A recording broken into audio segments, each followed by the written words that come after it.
Hello students, in this module we are going to do about letter writing. I know we have done letter writing many a times, but this time again we'll be doing the revision of the format of the letter, because many a times many a teachers have told you this, but every now and then you tend to make similar mistakes, and that is why it becomes really important for us to revise the format again and again until we become thorough with it. Now here, as I have told you earlier, council accepts all kinds of your letters. The traditional format, all kinds means all formats. The traditional one also, as well as your this particular box format also. But we precisely do the box format, and that is, you can say, considering the time, it is more legitimate. But moreover, the simple thing is, it is more easier for you to follow this particular format. The reason being, it is simpler, easier. You just have to remember the entries and you are good to go with your letter. Remember, earlier also I have told you in your classes also, when you have a choice, usually in the boards you have a choice of your letter informal as well as a formal letter. Always make sure you opt for the formal letter. You have to write less content. The lesser you write, the lesser you will tend to make mistakes grammatically. But on the other hand, if you choose to write the formal letter where there are all the entries getting you a lot of marks, make sure you are thorough with your entries to be put up in the letter. Besides that, your content has to be very solid, crisp, to the point. You don't have to write any different stories over there, essays over there, nothing as such. A very short, sweet and consolidated and full of your content. You have to write a paragraph over there. It has to have two paragraphs. That will do as we read about the letter. Here we see, when we are doing letter writing, and especially remember, we are not doing the traditional method, the classical format. We are doing the box format. When we do the box format, we are doing, first of all, we can do box format both for the formal as well as informal letter. I am personally doing the formal letter because formal letter has more of the entries. In the informal letter, you will have some of the entries removed or changed in a way from this particular format. So learning that format where you have more of the entries is much easier and more beneficial than rather learning the other format. That we can do after this, when we practice a formal letter in the copies as well, and then afterwards you can start with the informal letter.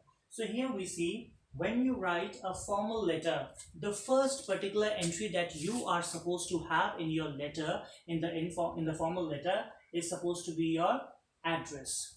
First of all, has to be your address. If you are writing your address, your lane number, street number, that might have a comma, but besides that, you are not supposed to have any commas in between. It is not supposed to be written like that. You can simply write 3 lines, the street or the lane, the particular city or town area, and that's it. If you have any other reference, then you can write in the 3rd line, and you are done with your address. You don't have to write very long addresses. It is, nobody is asking you for an authentic address. Whatever your address is, you can simply write 1 by 10 street so and so, and then the lane or the colony or the locality, and then Dehradun. Or if not Dehradun, you can write any particular name of the city. Then next is the date. Then in the date, you are supposed to now today is 23rd of July 2020. You are not going to write it 23/7/2020. That has to be done away with. What you are supposed to write is 23 in numerals, July, July, comma, 2020. That comma over here also signifies the word of. So you can write 23rd July of 2020. So instead of writing off, you can simply put a comma there. So it will be 23 July, comma, 2020. Once you have done your date, you can write the date just after your letters, your address also. I would suggest you to leave a gap after each entry so that the examiner is clear with your entries. You can write 3 lines of your address, leave a line, write the date, then you can leave a line. And remember, consider this particular border of the board as the margin. This is your basically your margin. So all your entries are supposed to start from the margin. You don't have to start from here, center, something here, something there. It has to be everything from the margin. So when you start from there, after your date, leave a line, and then next thing will be the receiver's address. When you are talking about receiver's address, many a time my children, my students come to me with the same question: what should be the address for a particular officer or a particular department? Nobody again is asking you for the authentication or authenticated address. You can make up an address with your own common sense regarding that particular office. Supposingly you are writing to the municipal officer, so you can simply write, you don't have to write to the municipal officer, don't write any to over here.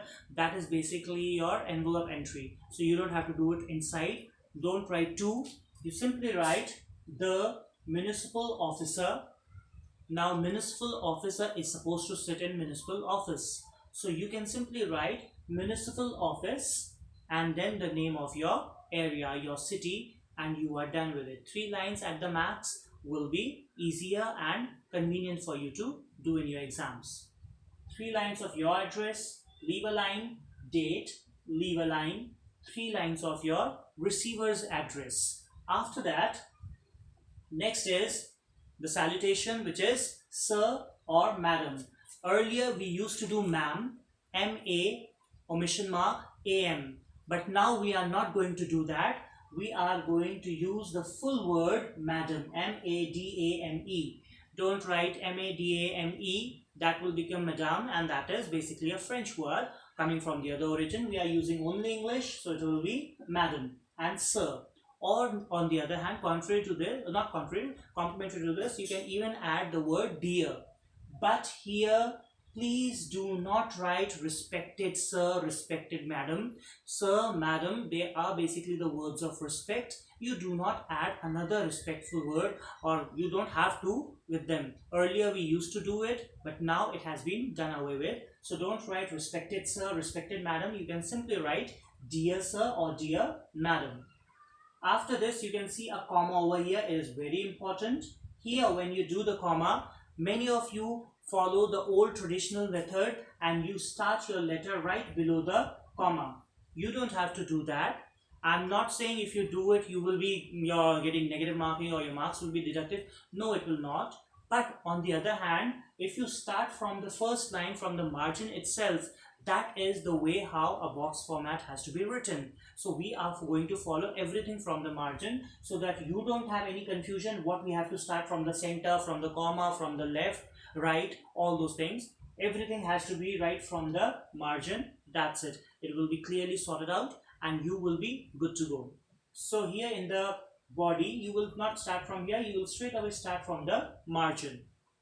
This in the body of the letter, first thing will be the problem that you are telling. Remember, I have written body and request. This basically, these are 2 paragraphs of the body of the essay only, of the letter only. But here, instead of body and instead of this particular thing request, why I have segregated them is the reason. In this particular body, you are just going to write the problem, whatever problem you are facing, whatever the problem you have, whatever you are concerned about, that particular problem you are going to write over here as 1 paragraph, not more than 2-3 lines. And please do not stick to the same old traditional line, I beg to say. You don't have to beg anyone. You can simply bring it to their kind notice or for their kind information or for their acknowledgement, for their knowledge. You can start like that. I want to bring this to your knowledge. I want to bring this to your kind knowledge. I want to this is for your kind information, or this is to inform you that. So you can use these lines, but please do not follow the same line, I beg to state and so and so. It is quite obsolete and you don't have to use all those things. Besides that, you don't have to beg over here. Next is the second paragraph. Here in the first paragraph, 3-4 lines, you have clearly stated your problem, whatever you are facing, whatever you are bothered about or bothered with or you are concerned about. After telling the problem, that means your municipal officer has come to know about your problem. Now, why are you writing a letter, for what do you want him to do for the problem, that will come over here in the second paragraph, and that is your request. You will request him that, sir or madam, this is the thing, whatever the requirements are. For this, you are not straight away going to write, sir, I want you to do this, or you don't have to place any orders in the formal letter. Anything that is formal, it does not include any orders to be given to the authorities. You have to request them. That is why also I have written request. You will not write order over here, so that is why we have not even written order. It is a request. Very humbly you will be asking. You will write, therefore, I request you to kindly do this or that, or kindly look into the matter, whatever the reason or whatever the thing is, accordingly you will state. When you are writing therefore, write T careful, therefore, with a comma. Another thing many of the students have asked me many a times, and that is, if we are not starting from here, the first paragraph, and supposingly this paragraph, the body, the first where you are telling the problem, or the first paragraph in general, it ends somewhere over here at the end of the page or at the end of the margin. Where are we supposed to start the second paragraph from? Because if you start from the very next line from the margin, nobody will be able to identify the breakage in the paragraphs. In that case, I have told you in the beginning, make sure you leave a line after every particular entry. So you can even consider them as two different entries. What you can do is start from here, write an entire paragraph, even if it ends here, here, here. Next paragraph should start right from here, and it should start after a line, after a breakage of one line. Or if there is a particular line ending over here, then you can start from the very next line. But I would suggest it will be look good enough to start from a next particular line as next paragraph from next line, leaving the line. You don't have to write many paragraphs, they are just two, so it can be taken as two different entries. Obviously you will not get the marks separately for them, but in general it will be a better presentation. After you have done your request, next thing will be your thanking. You have to write in proper English, you have to write a sentence which is thanking you in anticipation of a positive response. Now many of you might forget this, or you might make mistakes in this, so it was cut short to a particular statement as thanking you in anticipation of a positive response, or thanking you in anticipation. Besides that, it has been made even easier for you, and you can simply write thanking you. That's it. You don't have to use any other thing. As and when you write thanking you, the very next line below that, you will be writing yours faithfully. Earlier, the board, ICSE board, used to accept yours sincerely. Now, it is basically advisable, don't use yours sincerely. You can simply use yours faithfully. When you are writing yours, Y has to be capital, and make sure in your word yours, S is not an apostrophe S. Every now and then whenever I do the corrections, I can see people writing Y-O-U-R apostrophe S. It is not a possessive position wala S. It is basically a simple Y-O-U-R-S. You don't have to use any apostrophe S over there. As you write yours faithfully, the next line has to be, now I didn't have space, so that is why I have not written over here. You can understand this. After yours faithfully, you are going to write your name, full name. No nicknames, no short names, no first name. It has to be your full name. When you write your full name, I'm just giving you an advice, in the form of advice. Try, just go for this particular option, write your full name. Below your full name, you are going to write your school's name. Say whatever the school, whatever the name of the child is, below that you can just write your school, and that's it. You don't have to mention any particular thing, and this will go when you are writing a letter to any particular authority in the society. But if you are writing an application or a letter to your principal itself, like most of the time you do get exercises to write a letter to your principal, that has to be formal, that has to be the same format. But at the end, when you write your full name, below that you don't have to write the name of your school, because your principal, if you are asking for some request or something is being done, your principal knows you are from the same school. Otherwise, why would you write a letter to him or her?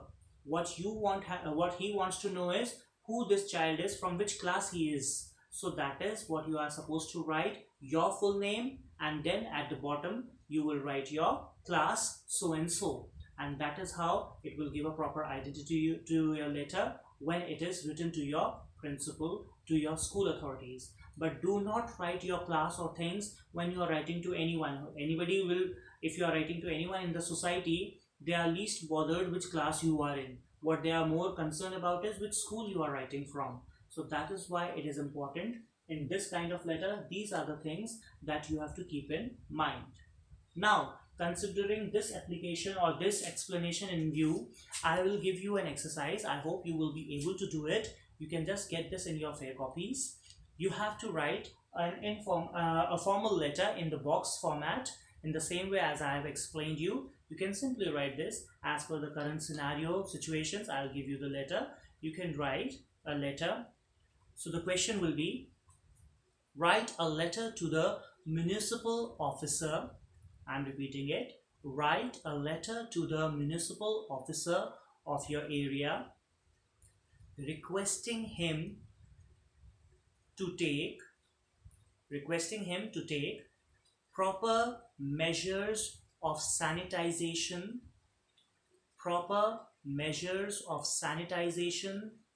in your locality,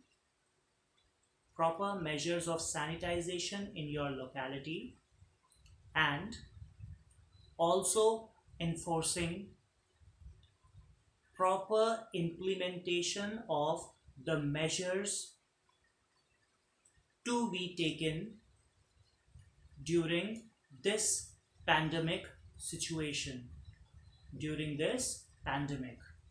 full stop. So this will be your question. Write the question, then accordingly write a formal letter in the box format, and that will be your exercise for your language this time. So with this we come to the end of the module. Next module we will be doing the informal letter as per the box format. Thank you.